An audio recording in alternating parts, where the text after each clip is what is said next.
One of the girls at our table said they would never let drugs take over their life after laughing at a homeless lady outside and hearing my struggle with addiction, so I told her that I'd never let food take over mine and weigh over 200 pounds like she was.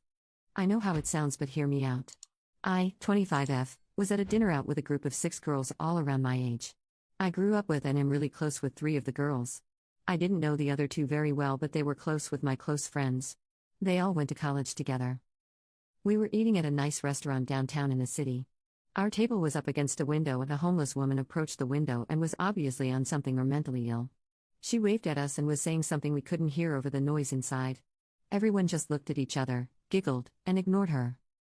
It was pretty chilly out and she looked cold. I got up and met her outside and handed her a couple of bucks and wished her well. When I got back to the table, one of the girls I didn't know that well, I'll call her Emily, said, "Who just lets drugs take over their life? I would just never let myself get like that." I was fuming. I paused and looked at her. For some backstory, Emily is the heaviest girl in the group. We are all different body types. I am not skinny, she is plus-sized. Also, I am a recovering drug addict. My brother was also an addict and experienced homelessness at some point. He passed away of an OD when I was 17. My family is full of addicts. I continued down that path and addiction had me in its grips. My friends at the table went to college, I went to rehab and got sober. I said, "Yeah, exactly. I would never let myself get over 200 pounds, just put the fork down, am I right?" Everyone was silent.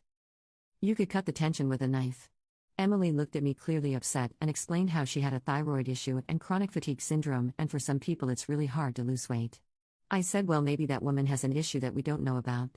And I left some cash for my food and left. My friends I'm close to texted and said I was out of line and that Emily is super self-conscious.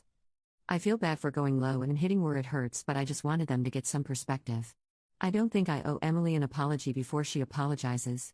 Am I a jerk here? Commenter 1. Your entire group sucked the moment you all laughed at an unhoused woman. Emily's comments were uncalled for, but yours were equally as bad if not worse because you did it solely to spite her. Commenter 2. I totally get it. But you could have nicely corrected her by saying, "Well, we don't know what people are going through." Having empathy goes a long way rather than stooping just as low as her. Going after her body was pretty low. I understand that you were personally triggered. However, that does not give you a right to go after someone's looks. Update. Y'all are torn. Thank you some for the honesty and some for the kind words. Update. I asked Emily for a coffee this morning to apologize. We met and I started off with saying I was sorry for making it personal and making a comment about her appearance, and I would be really hurt if someone did that to me. Then went in to explain how her comment about addiction being a choice is really uneducated and offensive.